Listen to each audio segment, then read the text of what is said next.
Hey, this is Foyana with the Tech After 5 podcast. And you know what? We're in a brand new world, right?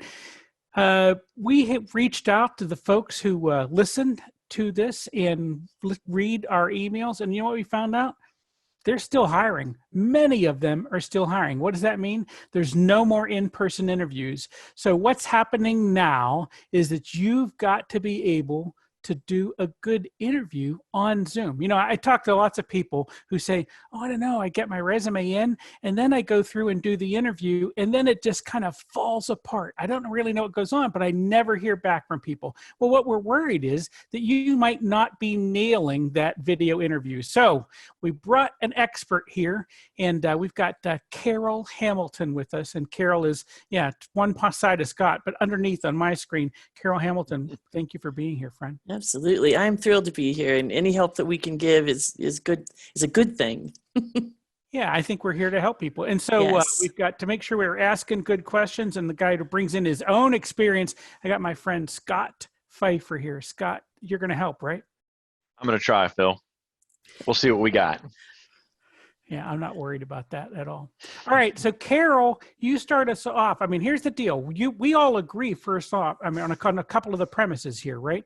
And maybe I'll start with Scott on this bit, is we agree on the premise that people are still hiring. When we reach out into our audience, we do not hear, I mean, there are some who may not be, but lots of folks are still building teams. We do get a lot of comments from both employers and recruiters saying that they're looking for people. So must be. Yeah.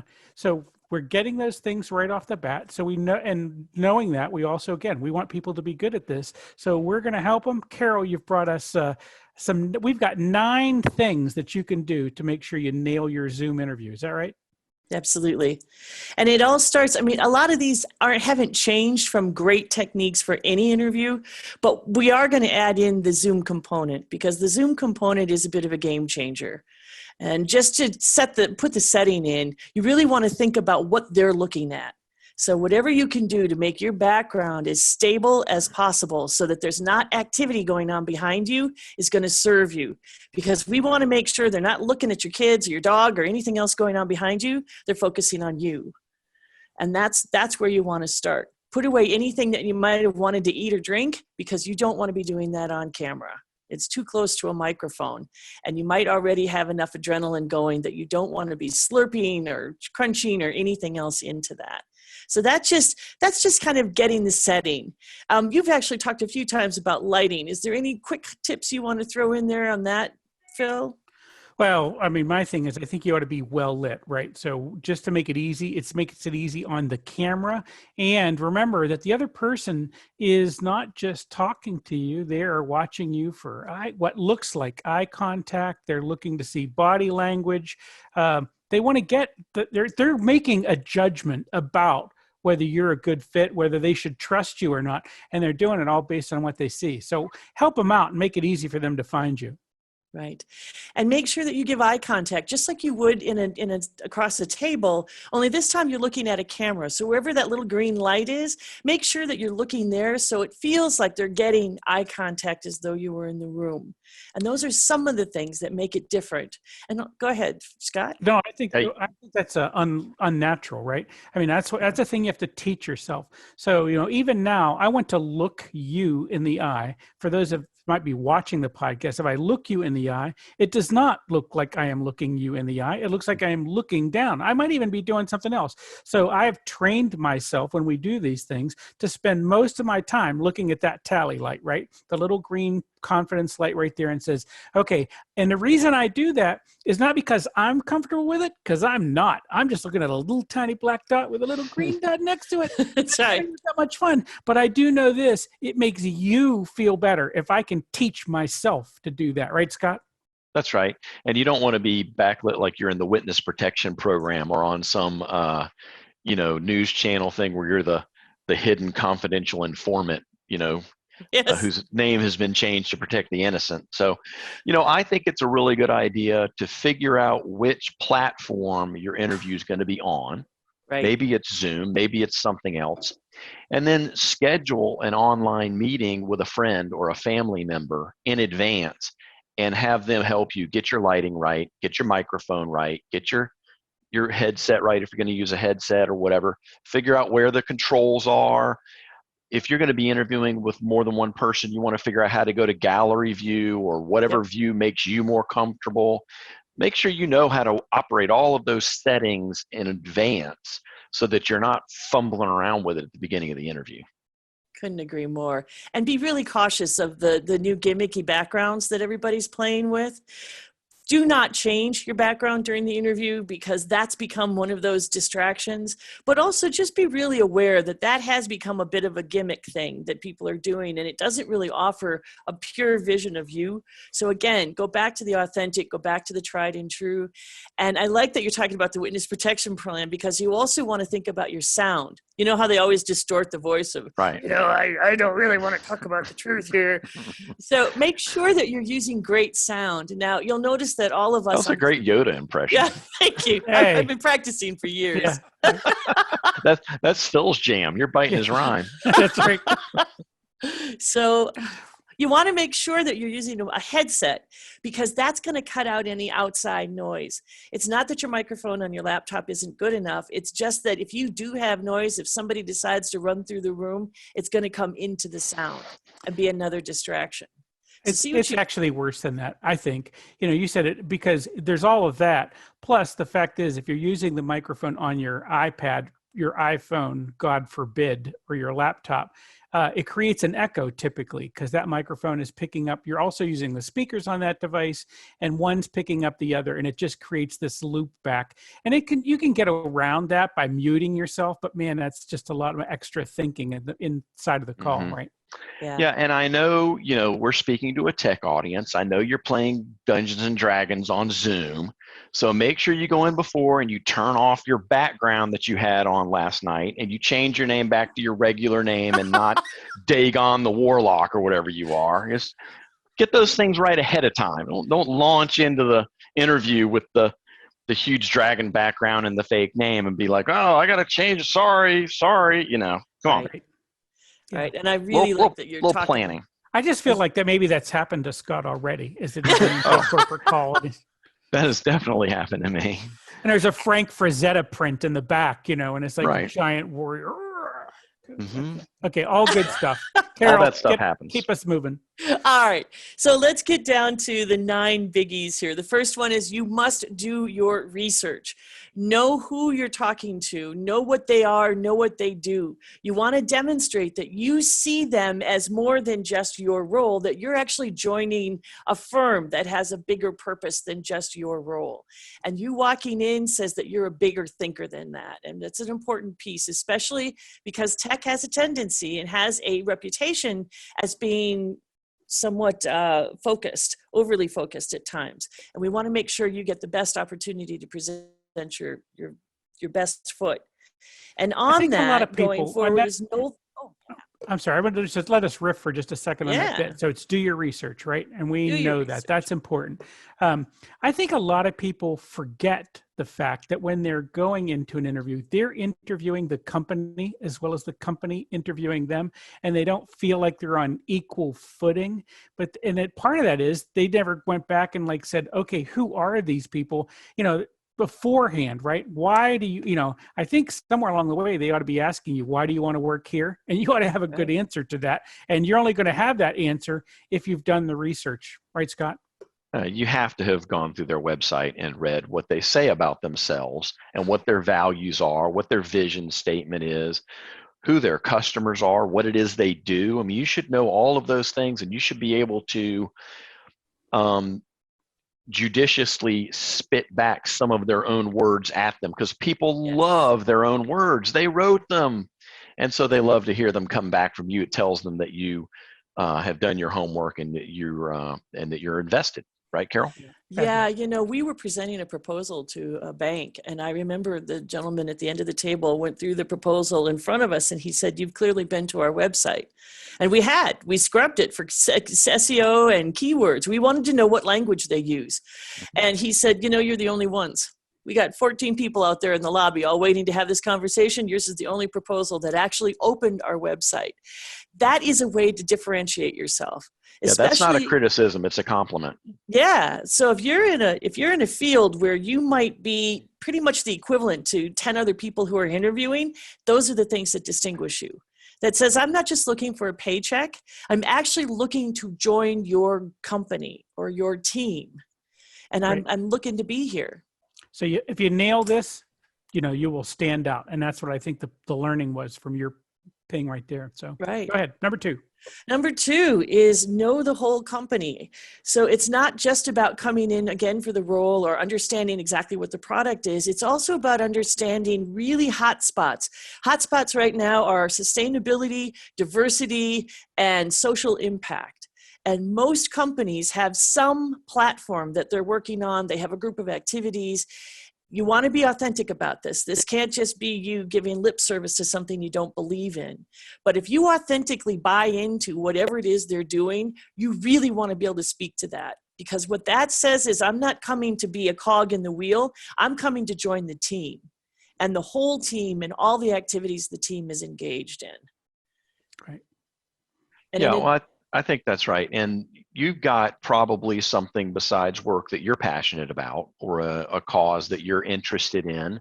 And, you can try and look for intersections there with what the company does and have a story to tell if that comes up in the interview about, how what they're doing or what they're interested in matches in some way something that you're doing and that you're interested in. Well, and there's also this really bias going on around millennials just job hunt. All they want to do is go from one job to the next to the next.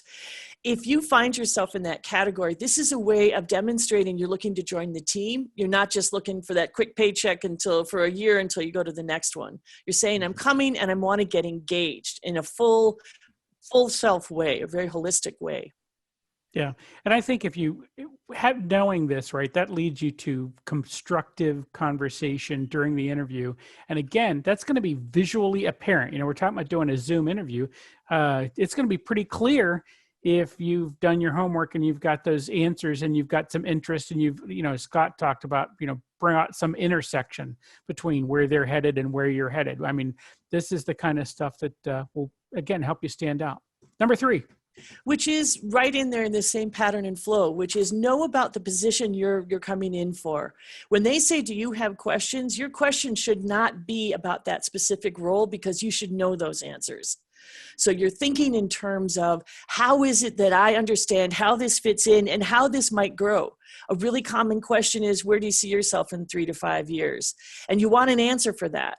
And if you can do your best to say, well, as far as I understand it, the hierarchy or the advancement in this would be this next role. And I really aspire at some point to this role. And if you can pull titles out of their hierarchy or their structure, now you look like an incredible hero, because you're thinking ahead. You're thinking more than likely towards management if you're not already there. And you're really demonstrating how much you care about them. And every time you do that, you differentiate yourself, as well as you invite them to give you information about who they are, which tells you whether or not you do want to be with them. Yeah. So I think playing this game one step ahead of them, right? Being able to think about what your next move is. Yes. I think that's a power play right there. I mean, this is advanced stuff, right? Lots of folks show up to solve the problem in the here and now, and that's a valuable thing. But to be able to say, I know what the next move is going to put you way ahead of everybody else. So advanced technique. Scott. Yeah, this is where I wrote down, you're interviewing them as much as they're interviewing you. And I think there are great answers to this, where do you want to be in 3 to 5 years question, and there are bad answers to it. If I'm bringing you in, let's say I'm hiring you in a position over here, and I ask you 3 to 5 years, and you're like, oh, I want to be in this completely other career in 3 to 5 years. Well, that's probably not a great answer. Right. It might be an honest answer, but it's not a great answer, because am I going to invest the time and the money to train you if I know that you're already got one foot out the door? On the other hand, I've had people tell me that, by the way, in interviews. Me too, many times. I've had them interview, and they're like, and what's the next step? And they will say, well, in like 15 months or whatever, I'd like to be doing this. I'm like, That's not here. I don't know what Yeah. that is described, but that's not Really? here. Yeah. Yeah. Yeah. Yeah. I'm planning on going to law school and being a lawyer. Okay, great. Well, Yeah. good luck with that. Right. Next. Yeah, that's a Yeah. common answer. And that's, spoiler alert, not a great answer.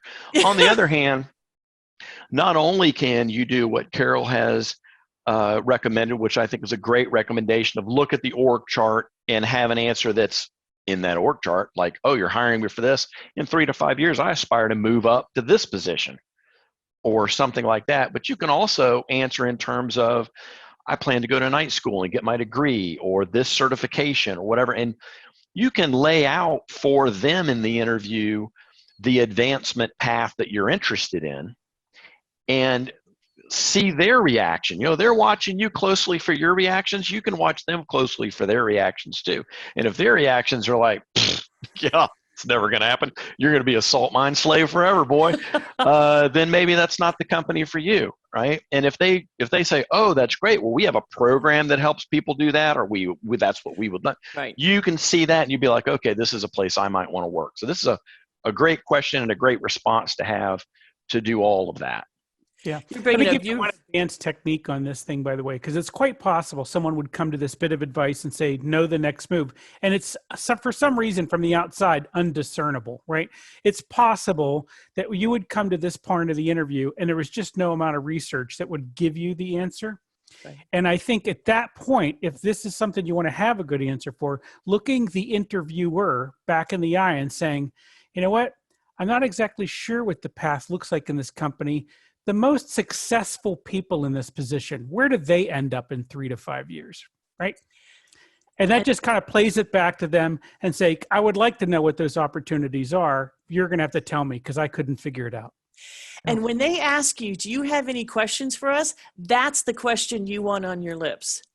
Where is this going? What kind of training do you have to really support people who are excited about wanting to advance? Where do you see someone in 3 to 5 years? What characteristics have you seen to be the most successful in this type of a role? Those are the questions rather than, well, when does it start? Well, how much does it pay? Well, those things that are, well, what do I do? Can I bring my dog? How soon do I get vacation? Yes. All of the questions that either you should know or you should not be asking in any case at this point. But I love that kind of in-depth of where do you see it in 3 to 5 years? Yeah. Now, I have actually answered this question in ways that it was successful once and fell flat immediately. Someone said, where do you see yourself in 3 to 5 years? And I said, in your chair. And the one person said, okay, that's a little too cocky for us. You can leave now. And I thought that was probably better anyway. And the other one said, that's a really good reminder. I don't want to be here in 3 to 5 years. It will be open. So that's a great start. And I thought that was a really good start for both of us to go, kind of like the cut of your jib here. I think this is going to work. Let's see what go. And it was a very successful experience. So it's always important to be you. At the same time, there are ways that you can enhance you to make sure that you're understanding what you're bringing and understanding what they're offering. Which takes us to number 4, which is practice answering your questions with a timer. When you are giving answers, this is not your time to simply start riffing.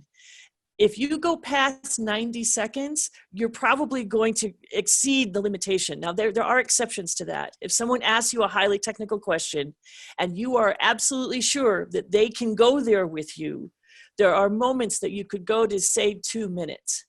But even the most savvy of technical people wants to get in and ask questions. You have to understand when it is time to overview, stop, see if they ask a question that takes you to the next level.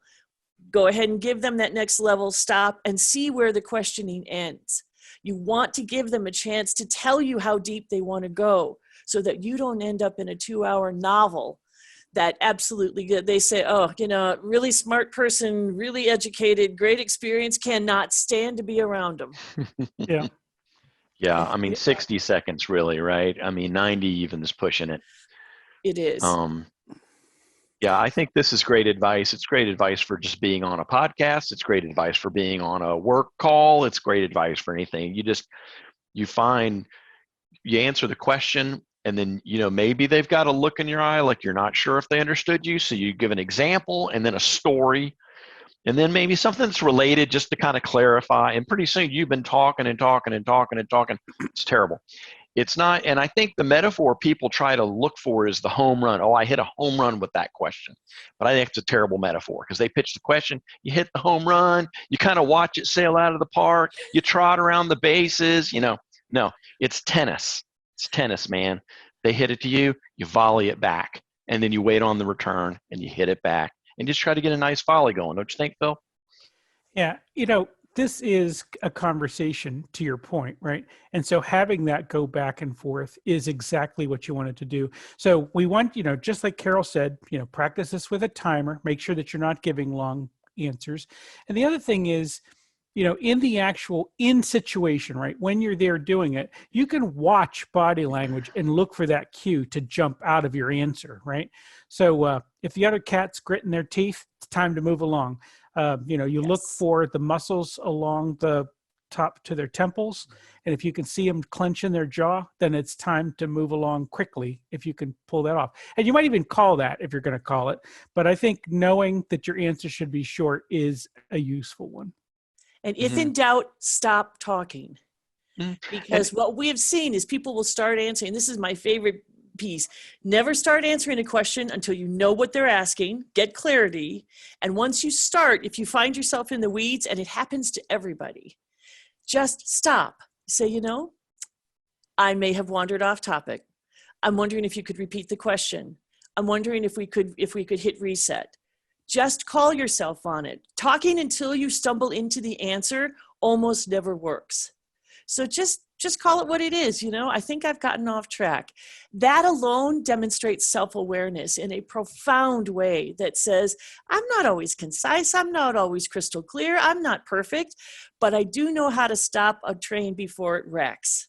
And now, on the other hand, you don't want to just be like, yes, no. Right. Yes, no. And now part of it is it's their job to ask good open-ended questions. But even if they're not doing that, you need to give a good answer, not too long, not too short. And you need to trust the next question that they're going to ask you what's important to them. After all, they're the ones interviewing you. They should know what they think is important. Let them ask you. And it's okay to say, the short answer to that is no. And I could go into more detail, and then watch. And now this is where we're going to do the eye contact thing. When you're speaking, you should be looking at the little green dot. When they're speaking, you should be looking at them so that you can see all the things that Phil just talked about, where there's tension in their face, or you can see the eye rolling, or you start seeing body motion that's going on that tells you their foot's wiggling, or or they look at their watch. Any of those things, stop talking. Right. Yeah. Okay. All right. Number 5 is practice simplifying, or just simplify your answers. Carol, what are you talking about there? I'm talking about simplifying is not the same as dumbing down. Dumbing down is this idea that I'm the smartest person on this call, and I'm just going to talk to you like you're an idiot. The reality is you may know more about the topic than the person who's interviewing you. Let's say that you're a high-tech person and you're interviewing with an HR. But that doesn't mean you have to slow down and start speaking as though that person is an idiot. What you say is just go a little bit higher level. Make it into a more simplified, easier to understand, a layman's terms. Get rid of the acronyms. Be very careful about the inside or the buzzwords. If you're using terms they don't understand, they will not tell you they don't understand. They're just going to let them go on by. They won't think, oh my gosh, this person is so smart. They're going to think this person doesn't know how to speak mere mortal. And if you can't speak mere mortal, what am I going to do when you get in front of our clients? Because they speak mere mortal. So think of it as, I know something really intriguing. I'd like to share a little bit of what I know with someone who hasn't been exposed to this. What is the easiest, simplest way I can get there so that we can have a good conversation? Yeah, and for those people who aren't used to doing this kind of stuff off the cuff, this is where the practice really works well, right? So they can, explain to me how you changed this, blah, blah, blah, pick a number, pick a device, pick a thing.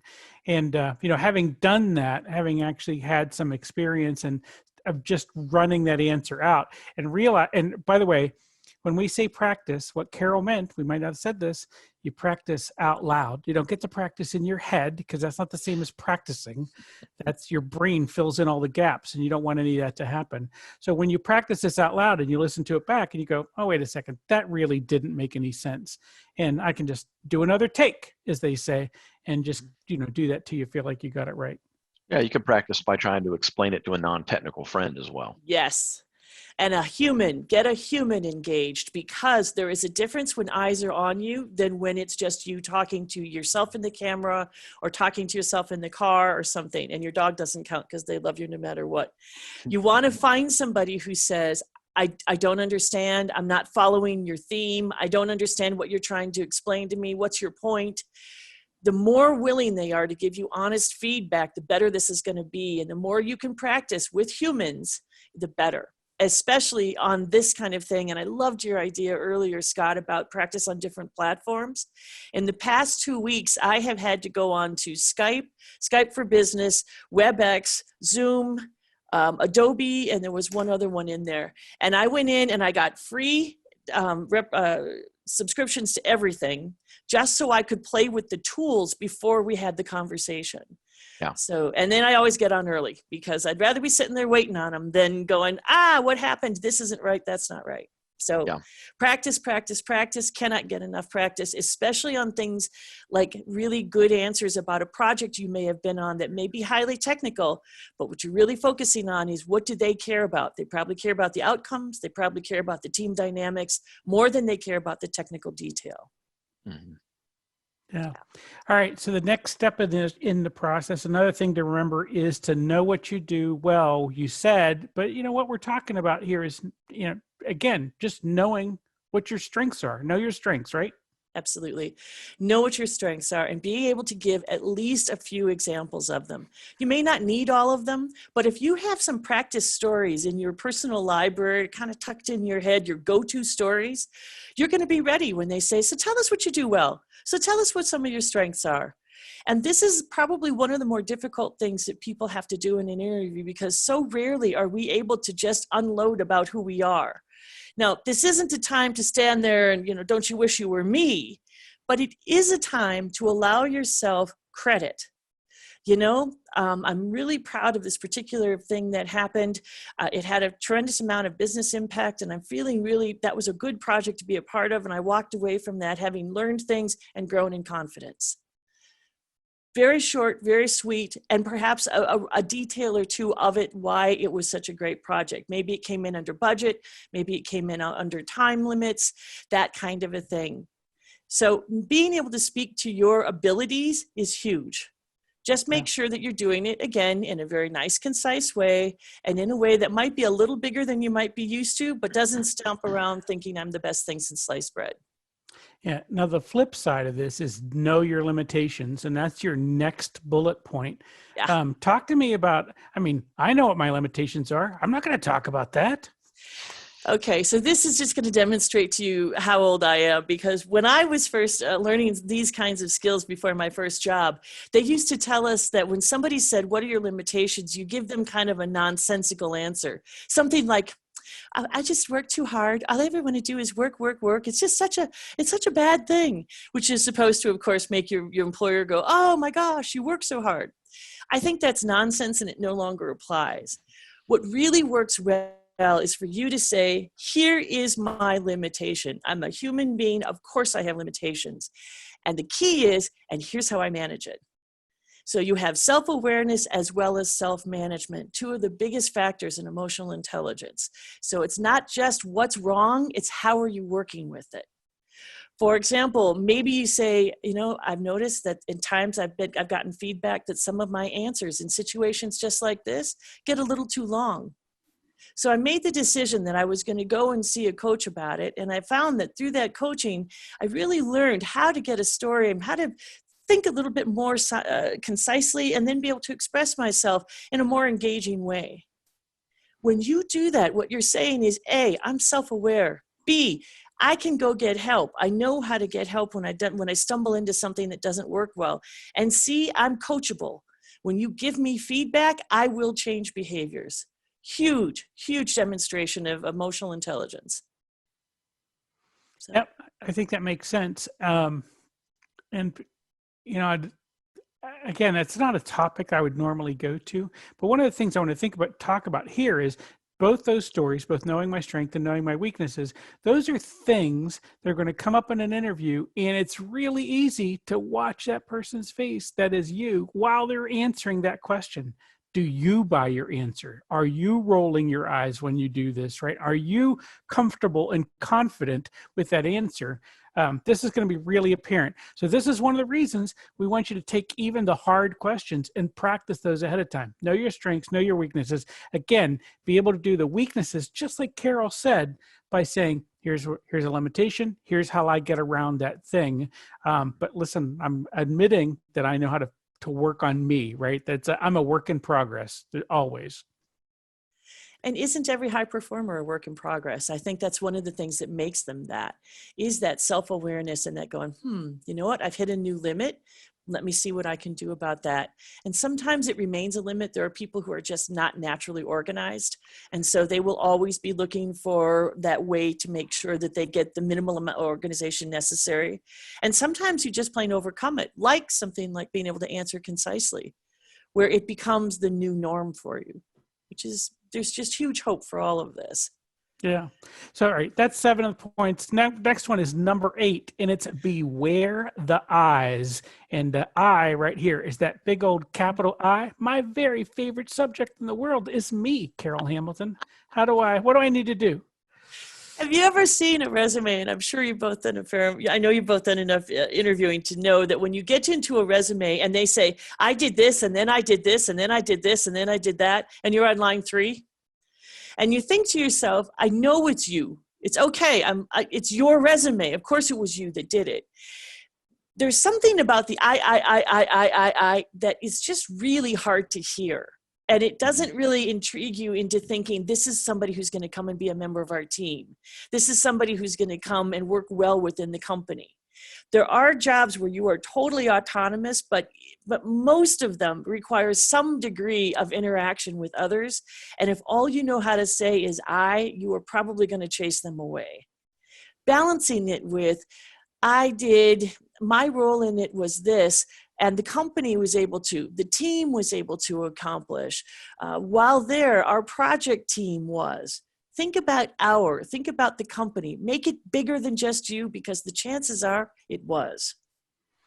Yeah, and I think I think you just framed a type of answer there, which is useful, right? You start with the idea to say, well, when my resume goes, I. Now, there are people, that's the style of their resume. But what we really want to do is when you're in that interview process is to be able to provide the entire frame for someone and say, the company was headed in this direction. So we built a team that did this. My contribution was to do this part of that thing. And so that way you can understand and how that all got accomplished and what you did. And, a lot of times it's like, well, the team did this. And I'm like, well, yeah, but where were you in that? I mean, I have to ask that question. And I think it'd just be cool to give me an entire frame of what's going on with the world and what did you do? Because that's the thing I'm always worried about when I do ask the question. I want to know what this person I'm looking at did in this process, because that's going to help me figure out if they can do the same thing in my organization, right? So I do want to know what they did.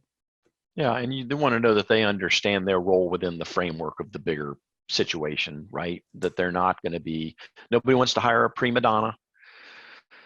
Nobody wants to hire the next guy who's going to come in and when you have a success, it was all him or her. And when you have a failure, it wasn't their responsibility. Nobody wants that guy. No matter how high a performer they are, you don't want to hire that guy. Also, I think it's important to leaven this advice with what role are they hiring you for, right? If I'm hiring you to be a developer who's going to be all by himself developing a discrete piece of software, then I don't mind as many eyes with what you've developed before because you're working alone. If I'm hiring you to be a manager, I don't want to hear any eyes. I want to know how the team was led and what challenges you had and you overcame. So how you talk about your role in some way depends on what role you're applying for. Yeah, but and I agree with that. And it takes me back to, and where does this lead to? Because one of the things that we've seen, and I've seen this in companies over and over, is they will have absolute geniuses who want to then move up into management because they want the title and they want the money.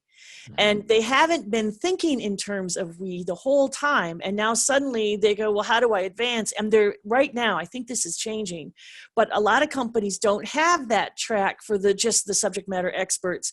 They have to go into some form of management. If I'm sitting in HR and I've got you in front of me to be a developer, all you say is I. And I get the next developer who's absolutely equal in all other ways, and they say the occasional we. In terms of long term, I'm probably going with the person who knows how to throw in we, even if it's not for that job. Yeah, and even if you've been in a job where it's just you and you want to move up into management, you can still talk about we, even if you talk about it in terms of what your manager did or didn't do well that you admired or thought you could improve on. Right. And I love where you use examples like that, especially when you're talking about somebody that you really appreciated. And you could say, even just in the limitations area, I once worked for a boss who had this limitation. And it was such an honor to be able to learn from how they managed that and to watch their humility in the management of that. So I love being able to go back and to have those conversations. Yeah. Yeah. All right. So we're going to beware the eyes. And the last one on your 9 is focus on the future. Again, this is kind of that playing one step ahead. Talk about this. Yeah. So often I have been in these reviews where we've had panels where people came in for interviews and they would walk in and they would focus on their experience and they would tell us about their resume. And when they were done, I'd say, you have absolutely convinced me you are the perfect person to do the job you're doing. You have not convinced me you are ready for that promotion. The same thing happens here.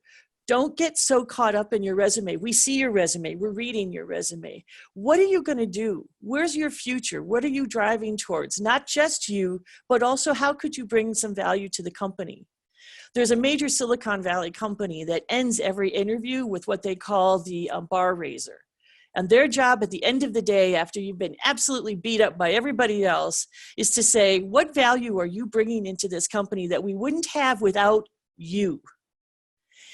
That's the question I wish everybody would answer before they get into it, whether they have a bar raiser or not, is to say, who am I in the future? What could I bring? How do I see the future of the industry? How do I see my future as growth, regardless of what level you're interviewing for? Your ability to walk in and say, I think in bigger terms, I have vision for me, for the company, for the industry, is a game changer. As opposed to, well, now you'll notice in whatever, I did this job, and let me tell you about that. Bottom line, you're there because of your resume. Get off of it as fast as you can and say, I want to use everything you're seeing on that page to build this. Yeah. So I like this. I mean, I think we've got a lot of good points here. We said we were going to give you 9. I think we've got 9 here. There's a couple of things we talked about that were Zoom stuff that we should talk about that were specific. And we did some of that up front. But one of the ones I remember us talking about beforehand was eating or drinking on the call. I mean, you're trying to minimize distractions, right? But, I know you're going to think I'm telling a tale, but this was not a Zoom call. This was a live interview. I had a guy bring his lunch one time to a live job interview, and it was fried chicken in a box. I know you think I'm lying about this, but he was demonstrating the ability to multitask, Bill. Yeah. And he really did. It will come as no surprise to you. This was a tech position I was hiring for. It will come as no surprise to you that he walked in and he actually had a box of Kentucky Fried Chicken with him, a lunch-size box. Did not bring any for me. Let me just go ahead and get to your question. You saw it forming on my lips. Yeah, and he said, "Is it okay?" I'm sorry. He said, "Is it okay if I eat while we do this? Because I'm doing this on my lunch hour." Yeah. The funny thing about that is that prior to Corona, we used to talk all the time that 75% of all interviews are done over food. And they're done over food to prove to a point, which is we want to know who you are in a restaurant because we want to know who you are in front of clients if you're eating, because it's not unusual to eat with clients. But the whole concept of this has thrown everything out. Don't bring water, don't bring food, don't bring anything to drink, anything that has mouth noises to it, because if you're not used to a microphone, it picks it all up. So absolutely, that just takes some lack of social awareness to bring food and not bring some for you is the real kicker. Yeah.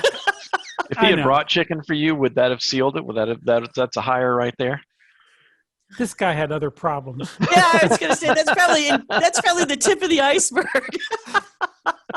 Yeah, this guy had other problems.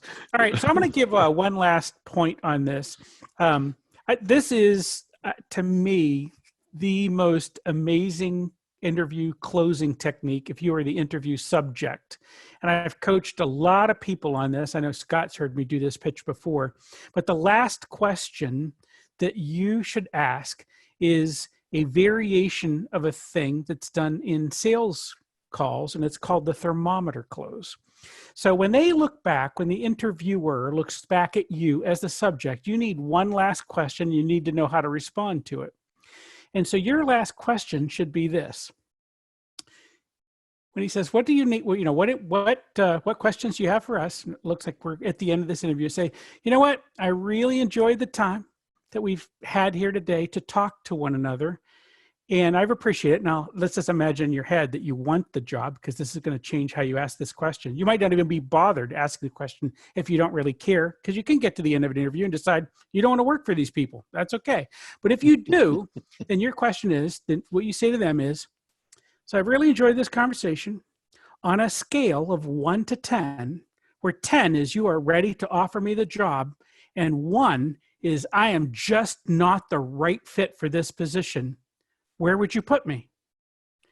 Now, the reason you ask this question is this is your chance to figure out how well you actually did on this interview, because you might have been talking all the time. You feel like this went super good, and for any number of reasons, your own ability to read the situation is wrong. It's compromised by you being so deeply involved in it, right?